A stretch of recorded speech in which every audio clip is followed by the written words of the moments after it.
आज के व्लॉग की शुरुआत हो जाती है सुबह घर जाने से। आज है मेरे 150 दिन डे चैलेंज का 26वां दिन।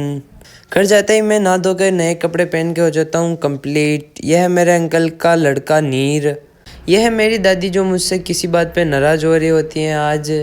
उसके बाद मैं पी लेता हूँ कड़क चाय। यह है मेरे अंकल का लड़का जिसका कल हुआ था मुंडन। यह है गोविंद भैया और यह है अभिषेक भैया जो आए हैं प्रोग्राम्स में अहमदाबाद से।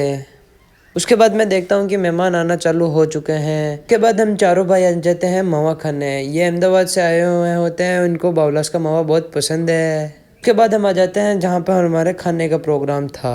खाने का प्रोग्राम चल ही रहा था और हम भी वहाँ खड़े थे और वहाँ देखते हैं कि मेरे उदुल चाचू जो लिफाफा वगैरह और लेने का काम कर रहे थे, खड़े खड़े मैं और गोविंद भैया दोनों खाने लग जाते हैं पकौड़ी। पकौड़ी खाने के बाद हम भी खाने लग जाते हैं खाना। उसके बाद मैं और मेरे पापा के मामा के लड़का हम निकल जाते हैं, उनके कहीं बैठना था वहाँ पर थोड़ी देर बैठने के बाद हम निकल जाते हैं वापस घर के लिए।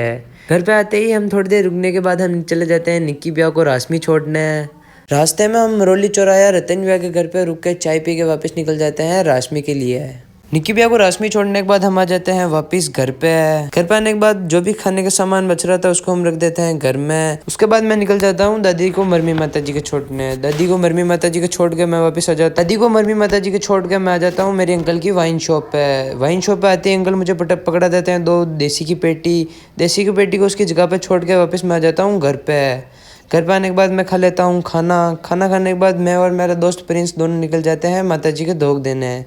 माता जी के धोख दे के वापस मैं आ जाता हूँ घर पे आने के बाद मैं कर देता हूँ दुकान अस्त। आज का व्लॉग आपको कैसा लगा कमेंट में जरूर बताएं। अगला व्लॉग देखने के लिए फॉलो करें।